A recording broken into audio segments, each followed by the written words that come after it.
Hi friends, welcome to Sripriya vibes. ఈరోజు ఏం చేస్తున్నామంటే సొరకాయ కర్రీ అండి. సొరకాయ కర్రీకి కావాల్సినవి ఏంటి అంటే ఒక బాండీ పెట్టుకొని ఆయిల్ వేసుకొని జీలకర్ర ఆవాలు వేసుకొని కొంచెం ఫ్రై అవ్వాలండి. అవి ఫ్రై అయ్యే వరకు నూనె కాగాక అవన్నీ వేయించుకొని ఉల్లిపాయలు పచ్చిమిర్చి ఇవన్నీ వేసుకొని ఫుల్గా ఫ్రై చేసుకోవాలండి. ఫ్రై అయ్యాక ఒక స్పూన్ ఉప్పు వేసుకున్నానండి, ఎందుకంటే త్వరగా ఫ్రై అవ్వడానికి యూజ్ అవుతుందన్నమాట సాల్ట్ అనేది. అలా చక్కగా కలుపుకోవాలండి బాగా.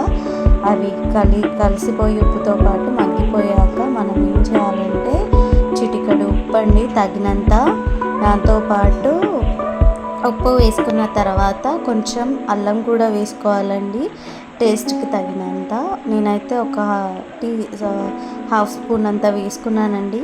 అవి రెండు కలిసేలాగా కలుపుకోవాలి. పచ్చిమిర్చి ఆనియన్ అనేది మంచిగా చక్కగా కలిసిపోయేటట్టు అండ్ అల్లం పచ్చివాసన పోయేంత వరకు కూడా కలుపుకోవాలండి.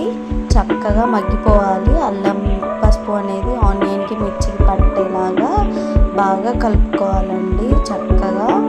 అండ్ అల్లం అడుగంటకుండా కూడా కలుపుకొనే ఉండాలండి. అండ్ ఇంకేంటంటే కలుపుతూ ఉండాలి అడుగంటకుండా. కలిపాక కొద్దిసేపు అది పట్టడానికి లిడ్ క్లోజ్ చేసి ఒక హాఫ్ మినిట్ అలా ఉంచిన తర్వాత తీసేయాలండి. తీసేసిన తర్వాత మళ్ళీ కొద్దిసేపు కలుపుకొని, కొద్దిసేపు అంటే ఒక 2-3 సెకండ్స్ అలా కలుపుకొని మనం ఏవైతే కట్ చేసి పెట్టుకున్నామో సొరకాయ ముక్కలు కడుక్కొని అవన్నీ బాండీలో వేసేసుకోవాలండి. కొంచెంగా వేసుకున్న తర్వాత చక్కగా కింద నుంచి పైకి తిప్పుతూ కలుపుకోవాలండి. ఎందుకంటే కింద అల్లం పసుపు మిర్చి ఆనియన్ వేసాం కదా, అవన్నీ కలిసేలాగా కలుపుకోవాలి. అది ఉడకడానికి మళ్ళీ కొద్దిసేపు లిడ్ పెట్టాలండి. మళ్ళీ స్పెషల్గా మనం వాటర్ ఏం పోయినక్కర్లేదండి. సొరకాయ వాటర్ రెసిస్టెంట్ ఉంటుంది కాబట్టి వాటర్ ప్రొడ్యూస్ అవుతూ ఉంటుందండి కాయలో. అలా ఉడుకుతూ ఉంటే వాటర్ అనేది పెరుగుతూనే ఉంటుంది. ఆ వాటర్తో పాటే ముక్కలు అనేవి ఉడికిపోతాయి అన్నమాట. అది చూసారా వాటర్ ఎలా వచ్చాయో, ఆ వాటర్తోనే ముక్కలన్నీ ఉడికిపోతాయి అన్నమాట. అలా మరొకసారి కింద నుంచి పైకి కలుపుకొని మళ్ళీ కొద్దిసేపు లిడ్ పెట్టాలండి.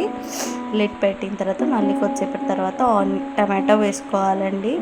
టమాటో వేసుకున్న తర్వాత అంటే నేనైతే 2 తీసుకున్నానండి. ఆ 2 కట్ చేసుకొని చిన్నగా వేసేసుకోవాలి. అవి మగ్గడానికి మళ్ళీ ఒకసారి లిడ్ పెట్టి తీసేయాలండి. ఒక 2 మినిట్స్ తీసాక అందులోనే చిదిమేసేయాలండి. ఇంకా టమాటో అనేది చిదిమేసేసి మొత్తం కర్రీ మొత్తం తిప్పుకోవాలి. మరి ఒక్కసారి కింద నుంచి పైకి అలా తిప్పుకోవాలి.